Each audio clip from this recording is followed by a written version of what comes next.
Just as we predicted, it's all come into play.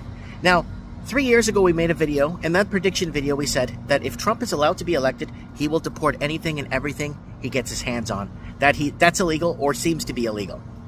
And we made a playlist of a playbook Americans can follow on how to deport your country pretty much overnight, the Canadian way.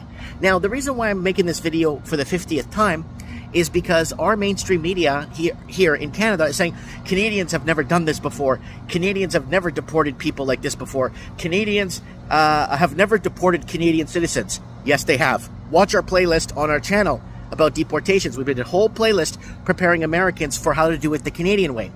What did Canada do? Well, when the Conservative government came into power in 2006, it had a problem with the Portuguese. So everything you see about holding the kids back at the schools, they did all that at Archbishop Romero Catholic Secondary School and St. Mary's. The Canadian, the OPP, and working with Immigration Canada, held back all the Portuguese-speaking kids in all the high schools, most of the high schools in the GTA area, waiting for parents to bring in paperwork to prove that they're allowed to be in Canada.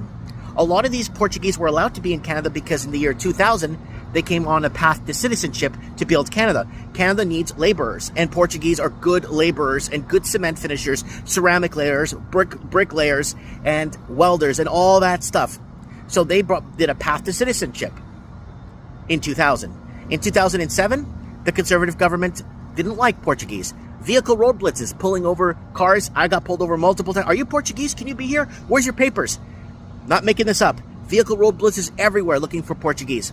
And another one that was pretty big was holding the kids back at the high schools. That was another one. And going to the work sites.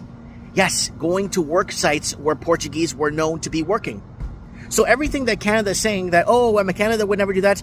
Yeah, they deported kids that were born in Canada to Portuguese parents born in Canada, deported the whole family, and the kid could only apply for the parents when they're 18 and older. So Canada has a dark history. 47,000 to 54,000 families were deported from Canada. Now, Canada's going around saying, we will never do that. Yeah, you did. Yes, you did. And you did it hard-handed, too. You go to ChatGPT, there's no proof of it anymore. Watch our video. We actually used ChatGPT, and it actually broke down everything with the vehicle road blitzes and the locations and the schools and the name of the schools and all the roundups of Portuguese. Portuguese were even scared to go to Portuguese restaurants because they were in fear of immigration being there, ready to deport them from Canada. They came in on a path to citizenship and kicked out in 2006 when the infrastructure was built.